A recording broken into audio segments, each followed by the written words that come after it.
What's going on? This is Ty Fujimura from the We the Peeps US Soccer podcast, and it is my pleasure, my honor to bring you a wonderful conversation I got to have with Amobi Okugo, who's not only a soccer player, a former US national youth team player, an MLS player for a long time, but is just a fantastic guy, someone with a lot of interests, a very multifaceted person. And I had a wonderful time talking to him. So I hope you enjoy it.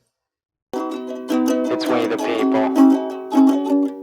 It's we the people. So I am beyond excited to speak with someone I've admired for a long time, Amobi Okugo.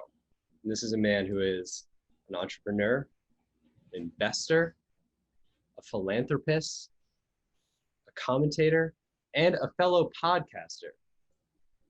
And he is a 29-year-old with the wisdom of an old soul. He's been educated at Louisville, Northwestern, Harvard Business, Columbia Business, UCLA, and Arizona State, somehow. He is a proud Nigerian American. And by the way, he is a professional soccer player. So this is a man who defies categorization, rejects the word impossible. So welcome to the show, Amobi Okugo. Wow, thank you so much. Yo, I'm blushing over here because that's like one of the best intros I've ever got. I'm like, yo, what's going on? Please I'm just a regular guy. Thank you so much, though. I don't mean to lay it on thick, but you know, I have greatly admired your work for many years. And I guess one of the first things I wanted to ask you is just like, what drives you to do all of this stuff? You've got so many things going on, businesses and organizations and all this work you're doing. So what keeps you going, motivated? Not to be honest, I just always, I always grew up like that quote, like jack of all trades, master of none. And I just always was like, I think you can if you just optimize and be efficient with your time. If you really have a purpose, my purpose, obviously, being first generation Nigerian American, seeing the way my parents sacrificed for me and my siblings, for us to achieve what we wanted to do. It's like, I can definitely, maximize my time on this earth and use the resources that have been given to me to, do what I want to do with who I want to do it with, and, try to be the best at what I'm doing. So that's really it. And then obviously to provide for my family and myself and, impact others around me. But that's really why, and, as you do a lot of things as well. When you're passionate about something, it doesn't feel like work. I mean, it's work, but it doesn't feel like you have a reason for why you do it. So that's what it's all about. But thank you so much for having me on this podcast. I know we've been connected over the years on Twitter, but to finally meet, and then that intro, I'm like blushing like a girl on prom or something. Like, thank you so much. So you mentioned like maximizing your time. This is something I'm really passionate about. I'm a entrepreneur myself and someone with a fairly wild schedule a lot of the time. So I have like my own strategies and methodologies around how I approach my calendar. Mm-hmm. So do you have any advice or things you've learned over the years about, what's your strategy and your approach for like fitting everything into the day? Yeah, so the big one that I need to hear yours too, because I'm always willing to, take advantage of new tricks and tips and insights. But the biggest one that I've learned right now over the recent years, as things have started to pick up, is just time blocking. So, prioritizing certain tasks to certain times and certain days so that you don't get overwhelmed trying to do too much at one time. So, for example, Tuesdays is when I do podcasts for A Frugal Athlete. If I don't already have them ahead of time. Thursdays is when we do the soccer podcast. So we're not switching it to Monday. We're not switching it to Friday. It's Thursdays. If it can't happen on Thursday, so be it. We'll push it back a week to that next Thursday. So, and then within the days, it's like, all right, time. So obviously during the season, we have practice from 9 to 12. So anything during that time, focused. Obviously, soccer is the main thing, so you got to keep the main thing. But after that, all right, 3 to 7. When I was doing school, that was like when I was doing my homework. 8 to 9, okay, that's when I'm going to do this, so just putting purpose to your time. I think it's a big step for me in terms of being efficient. One thing we talked to Bobby Warshaw on our show, and I read his book, and he was describing how, like, as a soccer player, he said particularly in regard to going abroad, you have so much downtime because your body can only do so much, right? So like you said, 9 to 12, and then some days you're going to have a game, so that's going to take up more like logistical time, but that does leave a lot of time. Exactly. So I've always wondered, like, why are there not more athletes who are like yourself, like Bobby, who like convert that time into something like some sort of output? It seems like most just want to, watch Netflix or whatever. Yeah, it's just crazy. And that book, Bobby Warshaw, that book was amazing, by the way. Yeah, he's a great writer. I don't know, I don't want to call out, fellow peers and fellow athletes, but, some of them have families. So, you got to take care of your family when give all you can when you're free, because they sacrifice so much for you and you sacrifice so much of your time away from them. But for like the young guys that, in situations where you don't have like too much responsibilities outside of your career, it's just perfect time to pick up new skills, and not watching the latest Netflix. Obviously, if you want to make time for yourself, watch that, but don't spend 12 to 10 to watch Netflix and play video games, and then do it all over again after practice. Like, there's so many things you can do with your time. I guess I don't want to downplay what they're doing. I just want to say there's ways to maximize their time and for them to take advantage of it, like you alluded to. Right. One other aspect is, like, I've always wondered why, well, I don't know, you tell me, like, when you are in a game week, so you have an opponent, how much time do you spend studying the opponent? Or is that more that you rely on the coaching staff to like distill that information down and pass it? That's a great question. So I would say it depends on the player, because you got some guys that are like soccer nerds or gym rats, as they like to call it. So they'll watch film, they'll watch games, they know which player's been doing that.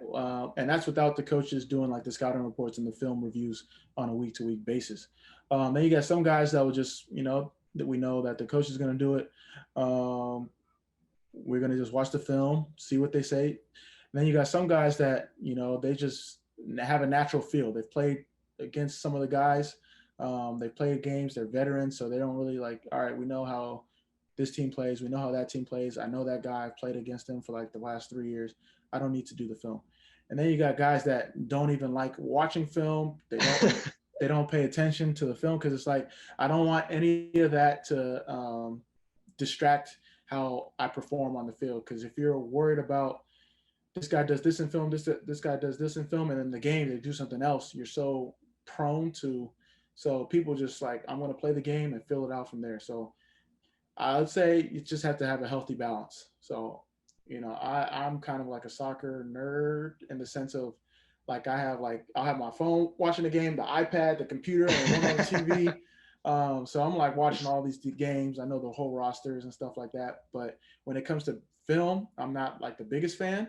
But some of the guys in the league, whether it's MLS or USL, some of the guys I've been playing with or against since I was like 15. So you just naturally, their tendencies. Right. So yeah, if you're going up against somebody who, maybe I'm trying to think of like a big striker from your MLS days, maybe like a Zlatan or someone who you might have come up against.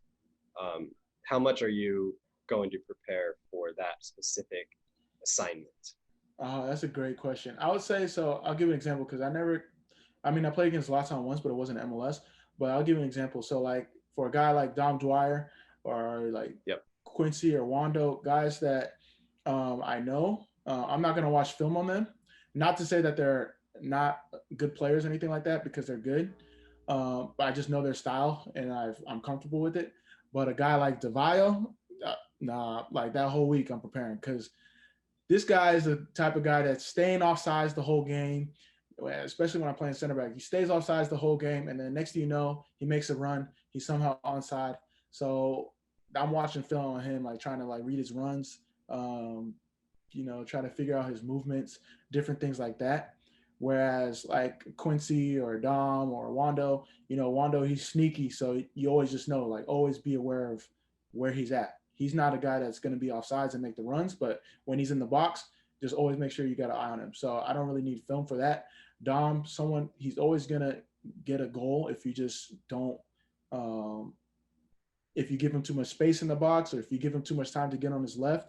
And he's one of those forwards that actually plays defense. So when you're on the ball, you can't just lollygag. Same with Quincy. He's always like tough. And I'm just using these guys' names because they came up to top of mind. But like a guy like DeVio, nah, that's like, he's someone I was watching film just making sure. Robbie Keane, even though like, played him a couple times, watching film, because he's the type of guy that'll like stand off sides, come back on side, go off sides, check for the ball, do a dummy, I gotta watch film for that guy. But he's like a magician, yeah, transporting himself from place to place. So one really interesting thing about center back as well is that you have a partner, right? So you're playing in a 4-back.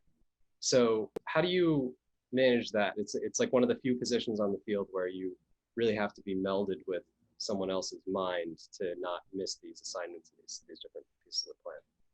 Yeah, that's a great question, and it's an important question too, because sometimes center backs get a lot of love individually, but you don't know, like, it's a partnership at all times. So right. When one center back stands out, you have to appreciate the other center back because they're in unison. So for me, someone that didn't start out as a center back but made his breakthrough as a center back, I'm very thankful for all the center back partners I've had. When I first started, at least from a professional standpoint, Carlos Valdez, he didn't really speak English. So how were we communicating? We were kind of just doing it on the fly and filling each other out, versus when I played and, played with someone like Jeff Park, who was more of a leader, communicator, liked to make sure he didn't want to step too high. So we, drop back. He was going for more of the 50-50 balls. I would drop back, so understanding that dynamic. And then, someone who I've played with for a number of years now is Jermaine Taylor, both in MLS and USL. So I don't even have to like talk to him. He already knows, like, when I step, he holds. When he goes out, I cover. So you have to build that relationship. And you've seen some of the better teams over the years, whether it's MLS, USL, higher leagues, internationally, that center back partnership can make all the difference in the world. What are your like soccer viewing consumption habits? Do players do the same thing that us mortals do, of the Saturday morning marathon, kick back in the PJs, I get my coffee, got my kids crawling all over me, and I'm watching soccer for 6 hours? I gotta admit, I haven't been as when it comes to watching soccer like I used to back in the day. It's not as crazy, but I would say in terms of players that I know, Diego Valeri, he's someone that's like a soccer nerd. Like, on the flight, everyone's sleeping, he's watching like a game from like 10 years ago. I'm like, what are you doing? Until I started like peeping over his shoulder. I was like, what's your game you're watching? So, dude, you're not up on the Chilean second division? Come on, get with it, homie. And Diego is the type of guy that if you're sitting next to him, he's gonna like, yo, watch this, and like break down a 45-minute like half is like the whole flight if it's like an hour and a half.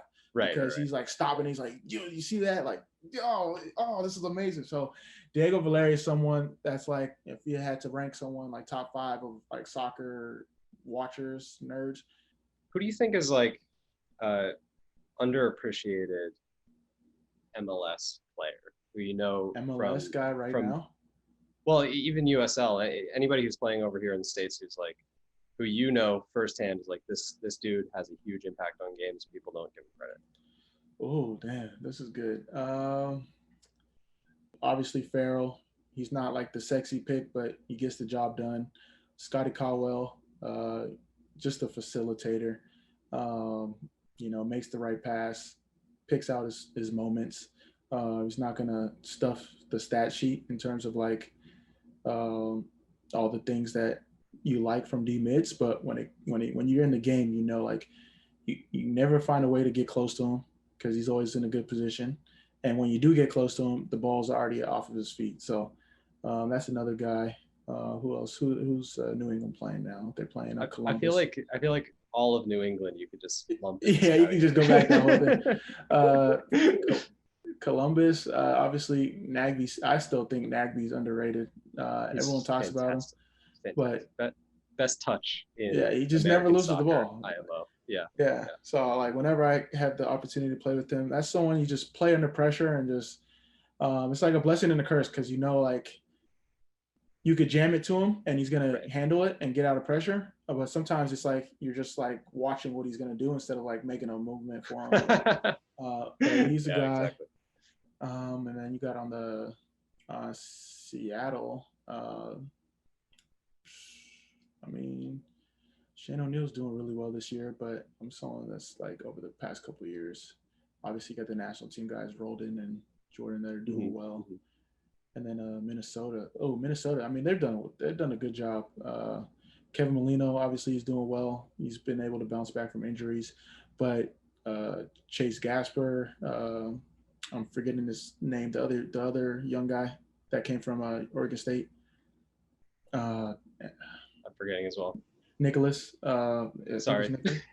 Yeah, my bad. Because it's crazy because before he got drafted, a coach that I know was like, make sure you say hi to this kid, because I was doing something at the rookie symposium. He's like, he's gonna do well. People are gonna be surprised by him. And I was like, okay. And then next thing you know, he had a breakout season. So, but around the league, we can go on and on. I like underrated DC. Who's our? I wish I want to like this is, you got a good question here, because I want to like go through the teams and now.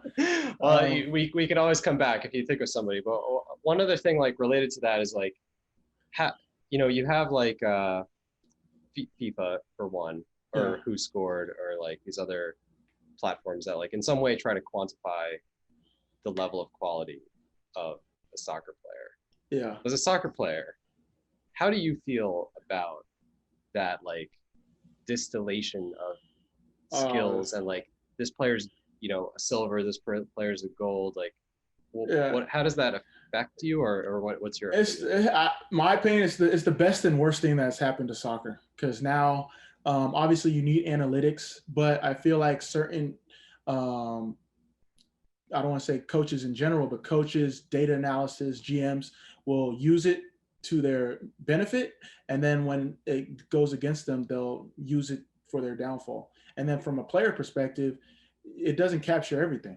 It doesn't capture everything. There's so many ways people impact the game that just the data can't quantify.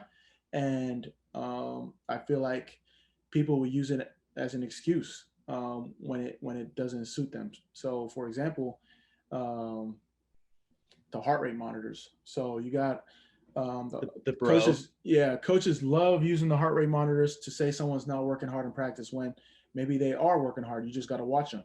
But then, say they aren't working hard, but their stats show they're like, so there's so many ways you can skew that. And then from the game standpoint, I feel like coaches, when things are going well, it's like, yeah, we should have won based on our stats, this, and that. And then they win, the stats are horrible. It's like, oh yeah, well, forget about the stats, we won. So no, if you're going to use it for when it's bad, use it for when it's good too. Live by the XG, die by the XG. Yeah. So yeah, I feel like you have to have it's hard to have a perfect balance of, the eye test versus analytics, but don't use the eye test to sign this guy. And then the same, another competitor, sort of the same quality, use analytics to say, oh no, we don't want that guy. So I feel like people use it, and that's just like with anything in life, but use it only when it benefits them and not when it actually hinders. So speaking of analytics, data, stats, you are, I believe, in process of an MBA, or have you completed the MBA? So I just finished. I finally got the degree slip for my master's in sports law, like master's in legal studies, emphasis sports law. I did a Reardon fellowship for my MBA. It's almost like a pre-training program to help you, but I haven't completed my MBA. Okay. Still trying to decide if that's gonna happen. We'll see. Okay. But you are, of course, a intense business mind, someone who has launched all these different ventures. So tell me about your business background. What has attracted you to this kind of lifestyle, and particularly, like, I'm an entrepreneur, so I get it a little bit, but like, Yeah. why entrepreneurship? Why not get a job with someone else? Yeah. Make a paycheck. That's true. I mean, well, I got a job. That's the sucker, so I might as That's well, true. You've got the day job covered, so it's yeah. a So, side hustle, I guess. so use the free time to have some freedom and explore different ideas. So with entrepreneurship, or as I like to say, entrepreneurship, because I still have the job, soccer, being able to express myself in different ways. I really love business development, how people are able to ideate an idea, build it out, and then execute, and then monetize and scale it. I think that's amazing. So for me, whether it's a frugal athlete or foundation, even us from a nonprofit standpoint, or even like different ventures from podcasts and media channels and investing, it's cool. It's really piques my interest, and it makes me curious. And I think with anything in life, whether it's a job, whether it's volunteering, whether it's investing, whether it's business, you got to consistently be intrigued. You got to consistently want to learn. You got to be passionate about it. And with that will come success. It may not happen the next day or the next year, but if you keep at it, as being an entrepreneur, you're going to find your niche. You're going to become a subject matter expert, and you're going to be able to compensate yourself at the end of the day. I mean, maybe not be a billionaire or a millionaire, but you're going to be able to compensate yourself. So I won't, but you will. But we'll see. I'm trying to. We'll see. I'm trying to get there. Trying. All right, nice. So, A Frugal Athlete, you mentioned, this is just a fantastic platform that I was exploring in, preparing to talk to you. I'd known about the concept, but I was really digging in more deeply. And it's fantastic. And for people who don't know, this is sort of tailored at the athlete experience, and it's financial training, financial literacy content. But this is content that applies to anyone's life. And I was thinking about how, like, in the modern economy, right, people are getting away from this model where you would like go to college for 4 years, then you go to some big company and you work your way up the ranks and you get promoted, and then you retire and you play golf. It's like, that's over. People aren't doing that anymore. People now are going from job to job. Like, the commitment between employer and employee is so much different. And there's the gig economy. So it's like many people now are facing some of the challenges that athletes have faced, like feast or famine income, and a lack of structure and lack of regularity to their compensation. So I thought, like, a lot of the materials on here are super general, and I would encourage anybody to check them out who's interested in being better with their finances and with their life as a whole. Man, thank you. You 2 for 2 in these intros for me, man. I appreciate it. I'm gonna have to get you. You can take the ad. That's an ad. You can, yeah. You'd be like that's a testimonial for me, man. Thank you so much. So, I love what you said, because that's exactly what we're trying to do. And then from the financial literacy standpoint, not only is it catered to athletes, but like you said, we're hopefully using athlete stories, because as athletes, we're natural trendsetters, to teach these financial concepts to anyone and everyone that's willing and able to learn. What is the number one financial piece of advice you would give to just a normal kid coming out of high school? I think that the number one is, like, everyone wants to, make millions and make billions and you make all this money, but if you can't simply build you don't build a pyramid from the top down. You build it from the bottom up. So you got to get the basics. So budget. You have to know where you're spending your money, and you have to know how much money you got coming in, because you can maybe be making a lot of money, but it doesn't matter if you're spending twice that much. So understanding your cash flow, building out your budget, and then from there, building a strategy that works for you. So your investment strategy may be different from mine, and there's no fault in that as long as you are comfortable with your strategy and I'm comfortable with mine, and we're doing good things either way. It's really important. And yes, I should be able to take some principles from you and apply it to my own, learn, and you should take some from me and apply it to yourself.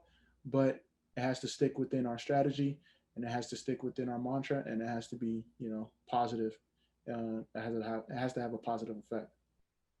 And what's your like personal financial approach in So, terms of I would love for you to be as detailed as you're comfortable being. Because I'm a finance nerd, and like yeah.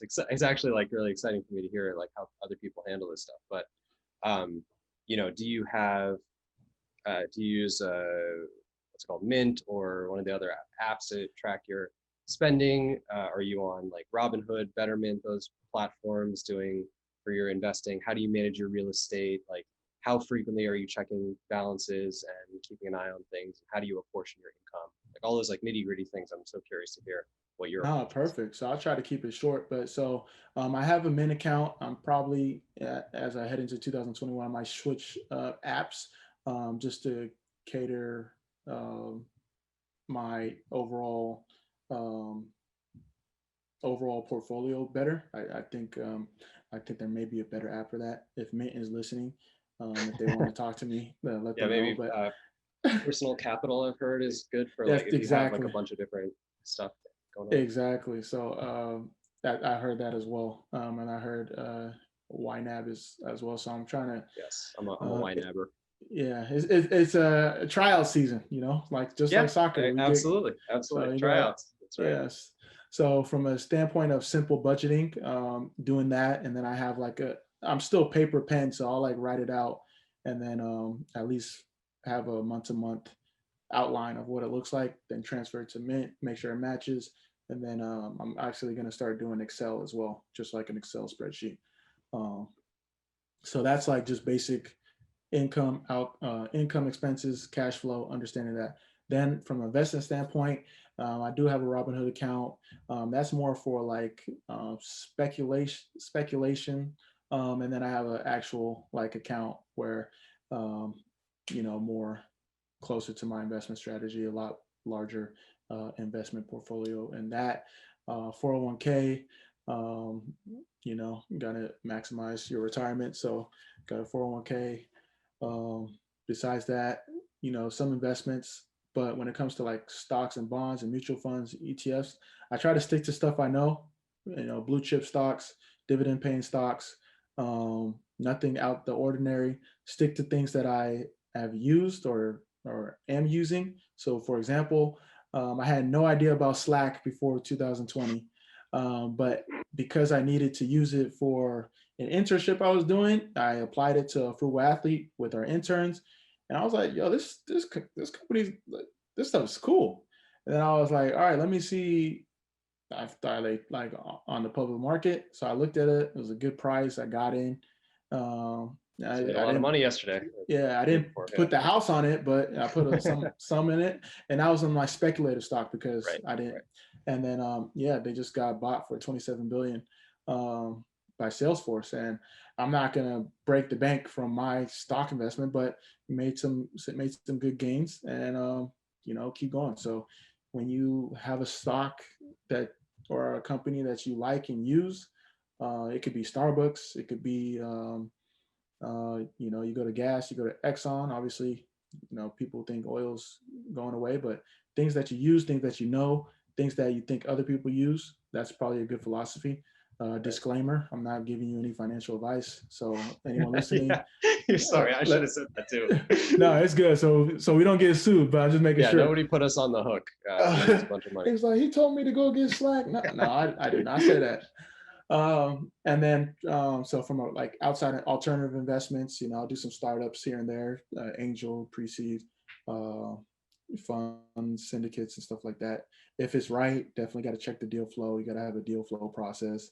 You got to make sure that any money that you're willing to put in, you're either willing to lose it because that's the risk that comes with any investment, or you're willing to wait, 7 years for it to uh, how can you say mature, because that's usually the timetable for a startup to either get acquired, they either start making like big revenue or IPO. So yeah, there's some investments I've done that it's like clocks like it's like nah, you put the seven, you not got quite sure if it'll yeah, you work, put the or you put this waiting. you're waiting, yeah, you put there's some that have hit, there's some that I've missed, and then some that you're waiting. So it's like no, you put it in, you got to wait 7 years. So so from that standpoint, investment and saving strategy, save more than you earn.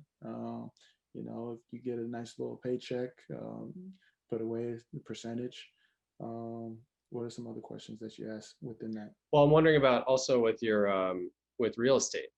So what kind of Yeah. portfolio are you rocking nowadays, and how do you manage properties given your itinerant travel schedule and all that? Yes. One lesson, it's not even like an investment. So I have a condo in Philly, and before I got a property manager, I was trying to do it on my own. Granted, I was not playing in Philly at the time. So when my tenant was like, yeah, we need to fix like the closet door. Like, oh, you can't fix it yourself. So I'd have to call my buddy. My buddy would have to coordinate with them. So no, property manager, they handle it. I'm not even like, I'm an absentee landlord because they don't even know I'm the owner. Yep. So I got a couple properties. But when it comes to real estate, I'm still looking to learn more. Still think when it comes to that, that's not my expertise. Definitely looking to learn more. There's a lot of guys in the soccer space domestically that are doing a great job, doing amazing things from the real estate standpoint. So being able to learn from them has been a blessing. But from a stock standpoint, I invested in a couple REITs, so real estate investment trusts. So I'm an investor in real estate without being an investor in real estate. So that's right. That's cool. But yeah, so it's like in life, you diversify. You have a strongly diversified life and portfolio. Exactly. So just like the life of a center midfielder, you got to be able to go forward, you got to be able to go back, play box square, to box, baby. Exactly. So you got to cover your bases.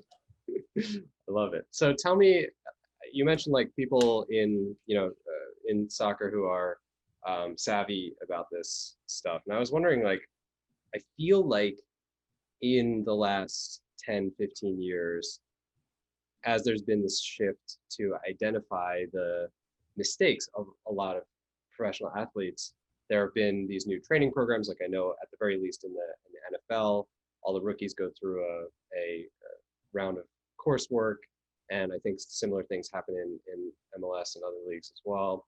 Do you feel like, athletes are actually starting to develop this sense, and there has been substantial change, or is it still a scenario where most athletes are making bad decisions and ending up in difficult spots? No, I think athletes are learning more. Obviously, with digital media, we're all prevalent to hearing the stories, and not only the successful stories, but the negative ones as well, or the unfortunate ones, I should say rather. From the athlete standpoint, obviously the leagues are doing a greater job of providing the resources or opportunities for not only the financial sponsors to come in and help, but former players to come back and speak, for individuals in the financial space to share their lessons. So with that, it comes athletes that are more curious and more willing and proactive about their own money management philosophies and problems and stuff. So I think we're only going to see it become better.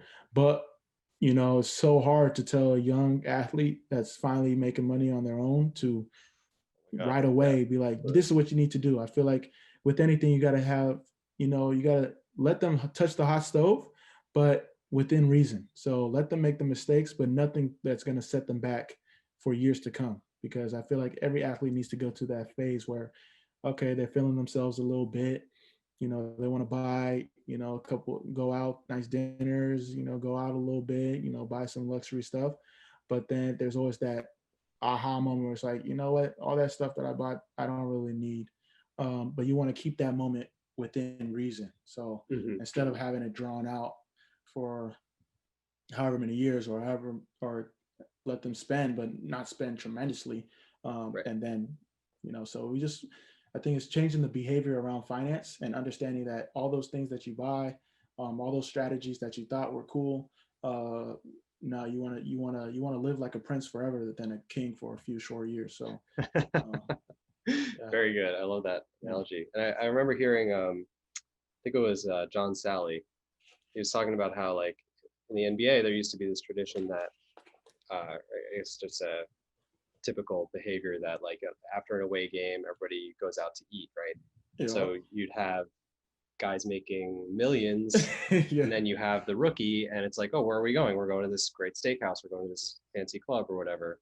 And so the percentage of money spent by the rookie is way higher than it is by the millionaire. So Exactly. does that play in? Is that a thing in MLS locker rooms? Like when you've got your David Beckhams of the world, or your DP level players who are making a ton of money, does that enter in at all, or are people still in like a relatively normal kind of middle class No, vibe? you hit the nail on the head. That definitely sets in because athletes are natural competitors. Not only on the field but off the field. So, if you like, yo, we all going to dinner, you trying to go, and it's like you're not trying to be like, no, I'm not trying to go because even though you don't want to go or it's not within your means, because that's just the competitive pride, ego factor that sets in. And then you got the games that athletes play, credit card roulette, Oh my and God, like I you forgot said, about the gambling. yeah. Oh, So, you go to dinner, 10 guys, after a nice away win or, just a day in the week, a dinner for yourself might be a cool, 25, 30, $50, but now it's with 10 guys. And this is not even, I'm not even considering like if you buying a couple drinks, if you buying yeah, appetizers, if you're doing, two, big young men or ladies that, eat, healthy or, fine dining is going to be more expensive. But instead of paying for yourself or eating at home, you're paying for a whole group because you decided to play credit card roulette, or because you decided to go to dinner when you weren't even hungry, you just ate. So that plays a role. But I think the biggest lesson is as athletes understanding like stay in your lane. It's okay. You're on your first contract or you're on a lower contract. Your time will come. Just count your cards right and you know, just be smart about it. right. And especially in MLS, I mean, I think they raised the minimum in the last CBA to like 50K or something, 45K. But Oh, previously it was like 25, 28K for the season. So you're talking, I mean, I don't really know like how people make ends meet and make it work like that. And then you've got a guy sitting next to you who's making $5 million. How does that work? How can you be teammates? yeah, yeah. Well, you have to be teammates because you got to, the guy that's senior minimum. You got to take your chance and figure out a way to make ends meet. But I think from the soccer standpoint, I think because we are realistic of the situation that very few guys are making money in the sense of that they don't have to worry about working or anything like Right, that after they retire. So guys are coming into the mindset. It's like they're more cautious about their spending. They're more cautious about or more proactive about doing things to uh, set themselves up for the long term. But still, you still have athlete mindset of, you know, even though I'm on 50 now, I'm gonna sign a new contract, or even though I'm on, six figures now, I'm gonna make more. Even though I'm on, seven figures now, I'm gonna make more. So you don't think of it like that, but there's always a time. There's ebbs and flows to just like your careers. There's ebbs and flows to the money you make. There's ebbs and flows to your life. So it's important for athletes to understand that. I think from the athlete's perspective, for the guys that are making, minimum salary, you get per diem for the away games. Anything, any meal that costs more than the per diem that they give you, you're spending too much. That should be the philosophy. So what's the per diem? to be honest, I'm not even sure right now because I haven't been in MLS for the past year, 2 years. So I know it's changed with the new CBA, but the per diem is more than enough to cover your meals that aren't already provided for by the team. So Got it. obviously, some guys they don't really care about the per diem. That's like Right, chump change pocket to them. change, yeah. Yeah, but some guys that's like the difference between eating something at Chipotle or eating, somewhere a little bit more fancy. So the per diem's more than enough to get a nice meal outside of what the team is providing. Yeah, yeah, yeah. I was going to ask you also, you know, connected to food. Uh, what's your general attitude around diet and around maintaining your body? Obviously, you're a professional athlete, so it kind of sounds like a dumb question, but then I hear and see like soccer players talking about all the Nando's they're eating and stuff, and it's like, how many players are like super on their game about nutrition, and how many are kind of like eating the normal, American diet?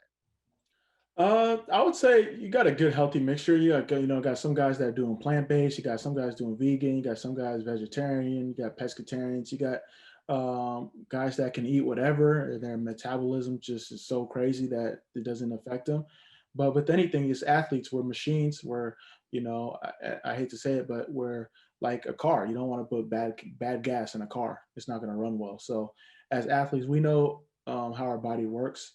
We know um, what we do, but it's okay to have like a cheat meal every now and then. So like for me, whenever I get back to Cali, first thing I do when I touch down, I got to get in and out. That's simple as that. Of course, that's what Yeah, everybody does. exactly. But for the East Coast guys, they go get Nando's, and it's not like they're having Nando's every day, and it's not like they're gonna post like all the good meals that they're having, but they much rather post like when they get They're Nando's. quinoa, and Exactly.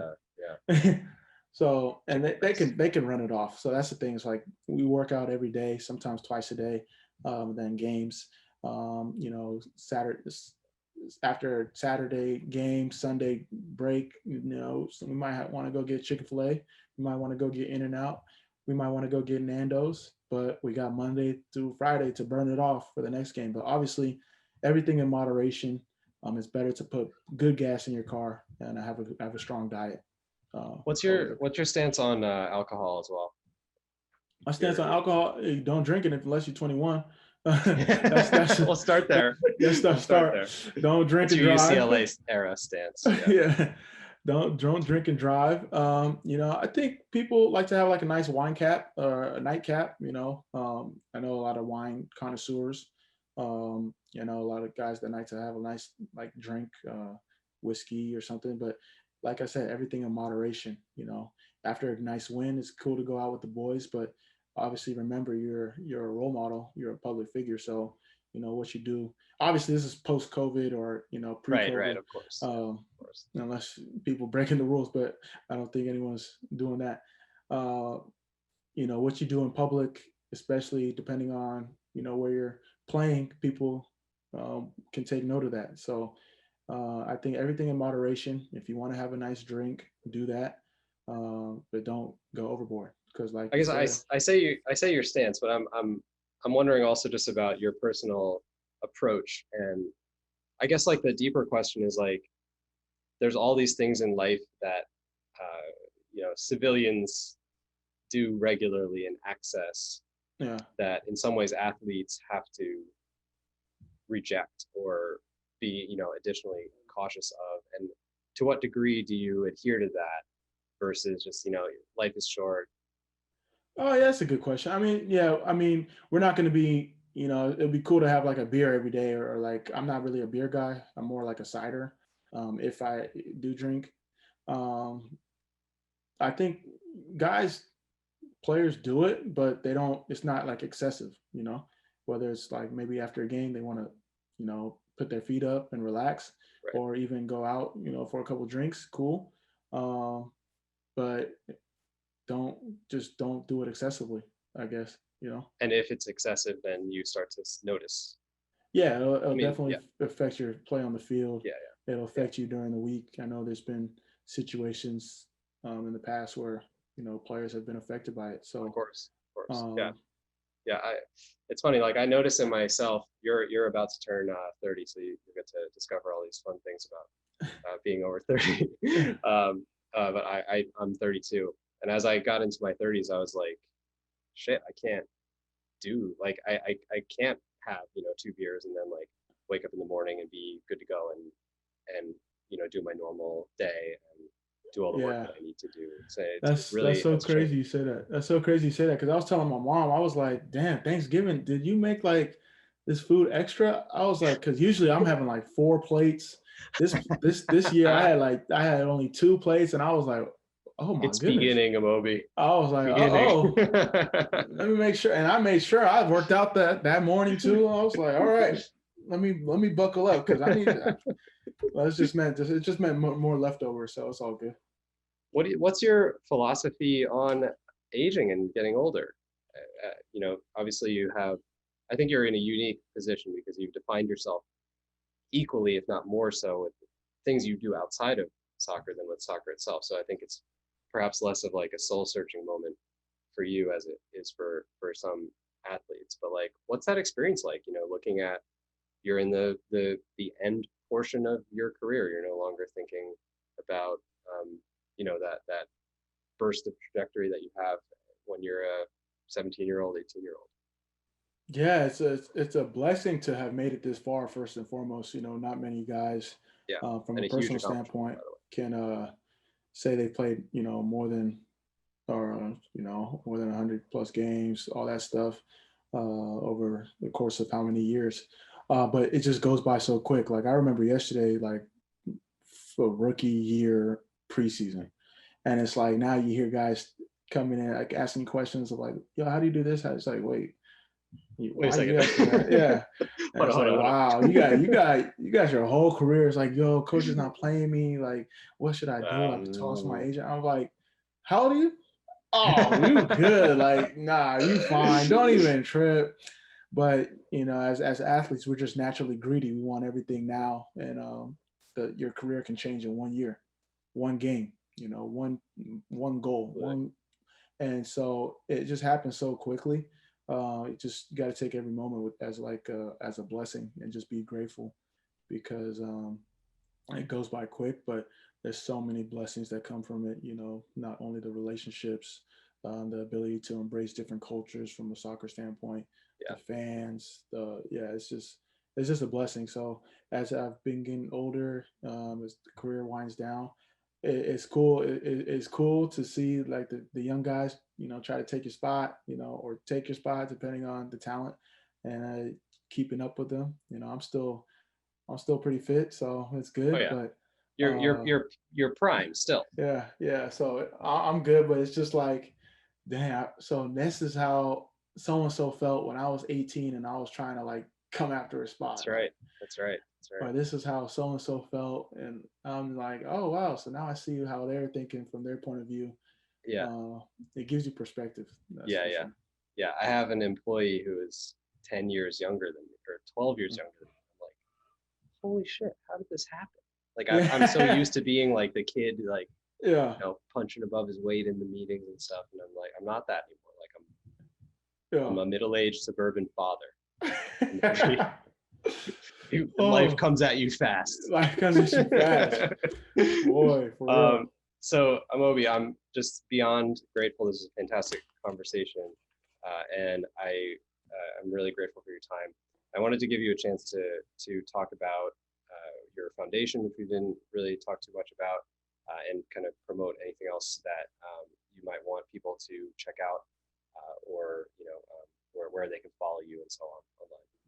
No, I appreciate it. Yeah. So the OKUGO Foundation, obviously a play on my last name. We try to provide children from low income backgrounds opportunities, to not only better themselves, but the communities around them. So through education, athletic and social programming, we offer ways for them to, have a different perspective. So we'll do clinics, workshops, mentorship, and hopefully we can start providing scholarships as we continue to grow. Shout out to anyone that's done a charity or a nonprofit before. I had no idea how hard and the legal work around it. Yeah. So we're still in its infancy stages, but at the most important part is that we try to, impact kids. So, I just earlier, I did like our mentorship session with the school, at-risk school based in Florida. So if any athletes are listening to this, want to tap in with what we're doing, you make sure you reach out to me. Giving back. One of my biggest mantras is that you learn more when you teach. So if we can provide, opportunities for people that are coming after us in less fortunate situations, that's what it's all about. So hopefully we can eventually, provide some scholarships, maybe sponsors a field trip, sponsor a soccer team, classroom. But as of now, we're doing small donations, but a lot of free impact stuff. So that's probably the biggest thing. And then obviously all the other stuff, check me out, www.amobiokugo.com, Frugal Athlete, Pass the Remote, 2 Cents FC. Yeah, that's List goes on. Yeah, that's it. That's fantastic about your organization. Thank you for going into that. And you have a new supporter in me, and we'll be sure to try to spread the word and get our community to rally around that cause. Really thank you. Worthy stuff that our fans will be really into. So I appreciate it. And thank you for what you do too, man, because 2021 is going to be a big year from the U.S. national team standpoint. Hell yeah, baby. I know you're excited. But keep me out. I'm like, how do you guys find out these guys are American? I'm like, well, you guys got like, dude, Yunus Musa at the U.S. embassy or what? Right. It's like, I don't know. There's got to be like a database, I guess. But like Yunus Musa's mom was on vacation in New York, and he's born in New York. It's like he was. So that's how it happened. So that's what they said. Yeah. Like the way like you guys like it's inspiring to have a soccer community, because in all honesty, that's what it's going to take to grow the game out here. So it's not going to be the players, it's not going to be the owners. Obviously, money in the sport's going to help, but it's the fans and the fan culture and the supporters groups that really drive home the growth. 100%. We're glad to have you with us. No, thank you very much, sir. This is a pleasure. Always. Yeah, we're going to have to run it back. It's we the people. It's we the people. It's we the people. It's we the